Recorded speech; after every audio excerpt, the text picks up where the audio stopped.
दिल्ली में एक बेटी को घसीटा गया, वो भी एक बीजेपी के औहदेदार आदमी ने की गाड़ी के द्वारा। क्या उसके प्रति किसी भी बीजेपी के आदमी ने उस चीज़ की निंदा या उस चीज़ के पीछे कोई कार्रवाई की? ये मैं आपसे पूछ रहा हूँ। ये जो हिंदू मुस्लिम सिख ईसाई ये जो मुद्दे जो मोदी जी के हैं, इनके अगेंस्ट अब भारत जो है एक होने जा रहा है। बिल्कुल चारों की चारों सीटें जो आपको एमपी की होगी वो यहाँ से कांग्रेस को जाएगी। ये आप लिख लीजिए आज मेरी बात। बोल दिया, ये तो गानों के पीछे पड़े हुए हैं, फिल्मों के गाने निकलते हैं, उसके ऊपर राजनीति करते हैं। तो ये स्तर है इनकी राजनीति का, आरएसएस की, बीजेपी की राजनीति का। इस देश में हो क्या रहा है? जातिवाद, ये मुस्लिम है, ये हिंदू हैं, ये सिख है। तो मैडम ये क्या हो रहा है इस देश में? एक पढ़े लिखे हुए इस देश के लिए क्या सोचने आने वाला भविष्य? तो ये तो इस देश को बर्बाद करने की ओर जा रहे हैं। नमस्कार, मैं हूं तनु और आप देख रहे हैं नेशन कीपर। कल राहुल गांधी जी ने प्रेस कॉन्फ्रेंस के दौरान एक बयान दिया था। उस बयान में उन्होंने कहा था कि वो कभी भी आरएसएस कार्यालय नहीं जाएंगे, गर्दन कट जाएगी लेकिन आरएसएस कार्यालय में कदम नहीं रखेंगे। तमाम लोग भारत जोड़ो यात्रा में जुट चुके हैं और भारत जोड़ो यात्रा हिमाचल प्रदेश में प्रवेश कर चुकी है। एक एक कर जानने की कोशिश कर लेते हैं, क्या ये यात्रा राजनीतिक है? क्या राहुल गांधी जी जो पैदल चल रहे हैं इसका असर देखने को मिल रहा है? क्या नाम है सर? रमेश ठाकुर मैडम। रमेश जी, क्यों आए हैं इस यात्रा में? इस यात्रा में हम मैडम इसलिए आए हैं कि आज आप जो देख रहे हैं यहाँ पब्लिक इकट्ठी हुई है, ये कोई राजनीतिक एजेंडा नहीं है। जो आप क्वेश्चन पुट कर रहे हैं कि राजनीति के लिए कोई नहीं आया है। आपको दिख रहा है एक आम गरीब आदमी, वो भी अपने झंडा लेके राहुल गांधी जी का साथ चले हैं। दो महीने से पीछे राहुल जी के चले हुए हैं। कोई चंबा से है, कोई किन्नौर से है, कोई मनाली से है, कहाँ सिरमौर से हैं। तो ये राहुल गांधी के प्रति और कांग्रेस पार्टी के प्रति जो लोगों की आस्था है मैडम, वो है। ये कोई पॉलिटिकल रैली नहीं है मैडम। ये जो हिंदू मुस्लिम सिख ईसाई ये जो मुद्दे जो मोदी जी के हैं, इनके अगेंस्ट अब भारत जो है एक होने जा रहा है मैडम। और ये जो हमारा जो देश था, ये हमारे जो महात्मा गांधी जी थे, उन्होंने बोला था कि मेरा देश जो है सबका देश है। हमारा जो नारा है, हिंदू मुस्लिम सिख ईसाई हम है सब भाई भाई। तो ये जो नारा था मैडम, ये कांग्रेस पार्टी ने दिया था। आज उस नारे को और इस देश को जो है बीजेपी जो संस्था है, जो आरएसएस है, इसको तोड़ने की कोशिश कर रही है। आपको क्या लग रहा है, हिंदू मुस्लिम सिख ईसाई भाई भाई नहीं है? हमें नहीं लग रहा। हम उसकी सपोर्ट में तो आए हैं मैडम। उसके लिए तो हम आए हैं कि इस देश में हो क्या रहा है? जातिवाद, ये मुस्लिम है, ये हिंदू हैं, ये सिख है। तो मैडम ये क्या हो रहा है इस देश में? एक पढ़े लिखे हुए इस देश के लिए क्या सोचने आने वाला भविष्य? तो ये तो इस देश को बर्बाद करने की ओर जा रहे हैं। कहीं जाएंगे गुजरात में, वहां बोलेंगे कि मैं ढोकला खाता हूँ। मंडी में आते हैं तो सेपू बेड़ा और बदाने की बात प्रधानमंत्री जी कर रहे हैं। लेकिन आज तक हमारे देश में पहले भी प्रधानमंत्री रहे हैं। हमने अपनी लाइफ में madam, I am 46 year old, ऐसा प्रधानमंत्री हमने अपनी लाइफ में पहली बार देखा जो एक प्रधान के इलेक्शन में भी मीटिंग अटेंड कर रहा है। इससे पहले भी हमारा देश आजाद हुआ, प्रधानमंत्री बने जवाहरलाल जी थे, मनमोहन सिंह जी रहे 10 साल, लेकिन वो कभी भी ऐसी बातें स्टेज पे नहीं करते थे। तो आज लोगों को भड़काया और उकसाया जा रहा है। इस देश को जो है तो इसकी तरफ धकेलने की कोशिश की जा रही है। नफरत खत्म कर रहे हैं, राजनीतिक पार्टी है कांग्रेस पार्टी, तो यात्रा का महत्व क्या है? यात्रा इसलिए तो की जा रही है कि लोग जुड़ते जाए, वोट मिले। मैडम जी ऐसा है, आपको पता है कि ये जो राहुल गांधी जी हैं, ये इंदिरा गांधी जी के पोते और राहुल गांधी जी के बेटे हैं, सॉरी राजीव गांधी जी के बेटे हैं। लेकिन इनकी आस्था देखिए हम इस हिंदुस्तान के लोगों के लिए, अपने युवाओं के लिए और लोगों के लिए। इनको क्या जरूरत है मैडम कि ये दिन में 20 किलोमीटर पैदल चले? इनके आगे भी तो कह रहे हैं राजनीति नहीं है मैडम, इसको राजनीति नहीं बोलते। जो वही तो हम बात कर रहे हैं कि जो बीजेपी के लोग जो हैं, वो बोल रहे हैं कि राहुल गांधी जी ने ना जी इस देश को एक पैदल यात्रा करके दिखा दिया कि इस देश की रास्ते कितने लंबे हैं। लेकिन मैं आम लोगों के लिए मैं चल रहा हूँ।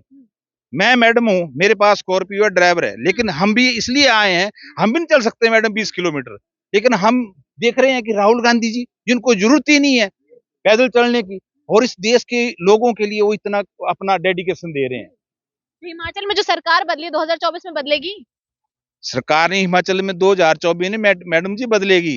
हिमाचल की सरकार, ये विधानसभा की सरकार है, ये अब 2027 में बदलेगी। नहीं, मैं कह रही हूँ हिमाचल की सरकार बदली 2024 में बदलाव होगा।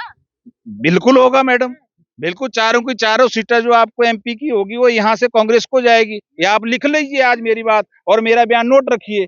My name is Ramesh Thakur from Sundernagar district Mandi, Himachal Pradesh. ये आप चारों की चारों सीटें आप जो है राहुल गांधी जी से मिलके आ रहे हैं क्या? नहीं मिलके नहीं, हम नहीं मिले। हमारे अंदर आस्था है, कोई भी नहीं मिला होगा मेरे हिसाब से। सब आप आस्था जुड़ी है मैडम लोगों की कि इस देश में हो क्या रहा है। हर युवाओं को, हर माताएं बहनों को उकसाया जा रहा है। तो ये क्या चल रहा है इस देश में? लेकिन मोदी जी तो रोजगार की बात करते हैं, बेटी बचाओ बेटी पढ़ाओ की बात करते हैं, फिर क्यों राहुल गांधी जी को विकल्प के रूप में देख रहे हैं? आप देख रहे हैं परसों एक केस दिल्ली से सुप्रीम कोर्ट जी ने, उनका एक मंत्री है सेंटर का, क्या नाम है उसका, वो उसको सुप्रीम कोर्ट ने बोल दिया तो आपका दाव पे चलने देते हैं। कोई उसके ऊपर कोई बलात्कार का केस एंटर हुआ है। सही है ना? दिल्ली में एक बेटी को घसीटा गया, वो भी एक बीजेपी के औहदेदार आदमी ने की गाड़ी के द्वारा।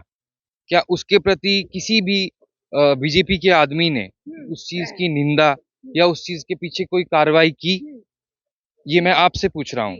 देखिए, एक बहुत अच्छी बात इन्होंने कही कि अंजलि का जो मुद्दा था, भारतीय जनता पार्टी के नेता ने जिस तरीके से उसे घसीटा, उसको जो है कहीं ना कहीं भारतीय जनता पार्टी के लोगों ने उस पर कोई बयानबाजी नहीं की। देखिए, अक्सर भारतीय जनता पार्टी जब अलग राज्यों में इस तरह के कांड होते हैं तो अक्सर बयानबाजी करते हैं, लेकिन जहां उनकी गवर्नमेंट है वहां पर वो बोलने से चूक जाते हैं। तो आपको क्या लगता है कि जैसे अंजलि का मुद्दा है, ऐसे तमाम मुद्दे होते हैं लेकिन वो फिर भी ना रखते बेटी बचाओ बेटी पढ़ाओ?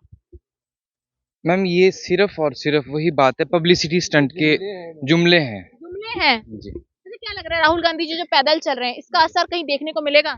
हम सारी जगह देखने को मिल रहा है। हम जो ये यात्रा नीचे से आपकी कन्याकुमारी से चली है, तो थ्रू आउट इंडिया सब देख रहे हैं कि कितना पॉजिटिव रिस्पांस उनको मिल रहा है इस चीज का। आप भी देख रहे होंगे, है ना? आप तो कंटिन्यूस, हम तो हिमाचल, हम खुद ये चाह रहे थे कि हम उनको कहीं नीचे, चाहे एमपी या कहीं उस स्टेट में उनके साथ जुड़ जाएं, मगर हमारे यहाँ खुद स्टेट में इलेक्शंस थे, जिसका हमको पूरा जवाब बीजेपी सरकार को देना था कि जो आप ये सांप्रदायिक और इस भावना के उसमें लोगों को बांट रहे हैं, वो बिल्कुल ठीक नहीं है। तो और वो हमने करके भी दिखाया। अच्छा, 2024 में क्या मुद्दे रहने वाले हैं इस बार बदलाव के? बदलाव के आप मोदी जी का देखिए, बोलते थे कि 2 करोड़ रोजगार देंगे, वो कहाँ है? जमीनी स्तर पे आप काम देखिए। अब वही जैसे हम बात कर रहे हैं कि पहले कोई पीएम, इतना कॉमन हो गया है कि पीएम जी किसी प्रधान की इलेक्शन भी है वहां पे भी पहुंच रहे हैं, हर जगह पे। यहाँ पे हमीरपुर में उन्होंने बकायदा जो कैंडिडेट खड़े हुए थे उनको फोन किया कि नहीं, आप मत खड़िए। ये तो एक मतलब पब्लिक पार्टी को, के लिए मेहनत है ना, वो अगर जा रहे हैं। नहीं पार्टी के लिए नहीं मैम, कि मतलब कि जो लोग खड़ रहे हैं, आप उनको एक पीएम फोन कर रहा है कि भाई तू इलेक्शन में मत खड़, है ना? तो ये एक लेवल देखिए पीएम का। एक पीएम यहाँ आता है तो उसको कोई बड़े बड़े कोई इंडस्ट्रीज दिए हिमाचल को, यहाँ पे 4-5 बार पीएम आके गए। हमारे यहाँ पर एक सीएम भी आता है तो कॉलेजेस दे के जाता है, स्कूल दे के जाता है। पहले हम अब एक छोटी जगह है, हम उससे अपनी जो कॉन्स्टिट्यूंसी है वहां से अगर हम बात करें, क्योंकि पहले घर की सफाई होती है, बाकी फिर देश की बात वो अलग लेवल की है। तो हमारे यहाँ सीएम आए, उन्होंने 3 कॉलेजेस, एक पहला इंजीनियरिंग कॉलेज सुंदरनगर को दिया, 2 डिग्री कॉलेज, मतलब एक छोटे से अपने एक दौरे के दौरान।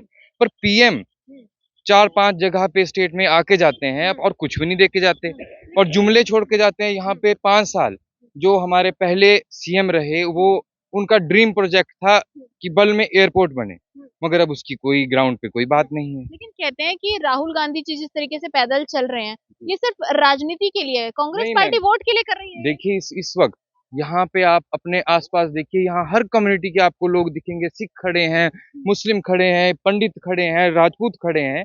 तो ये क्या है उनके उसमें? तो ये देश जो है, ये तिरंगे 3 रंगों का, भिन्न भिन्न रंगों का एक देश है, जिसको इन्होंने सिर्फ एक रंग में बदल दिया। ये तो गानों के पीछे पड़े हुए हैं, फिल्मों के गाने निकलते हैं, उसके ऊपर राजनीति करते हैं। तो ये स्तर है इनकी राजनीति का, आरएसएस की, बीजेपी की राजनीति का, और एक कांग्रेस की राजनीति का, कि हम लोग 70 साल में जो ये बोलते थे कि कुछ नहीं किया।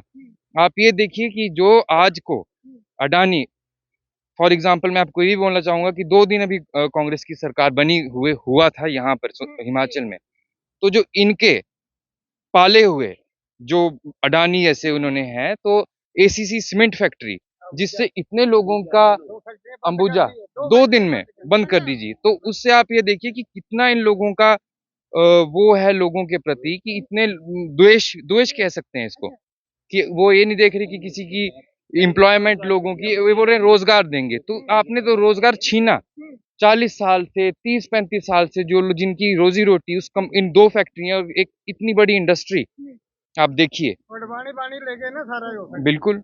And he is the I think second richest man in world.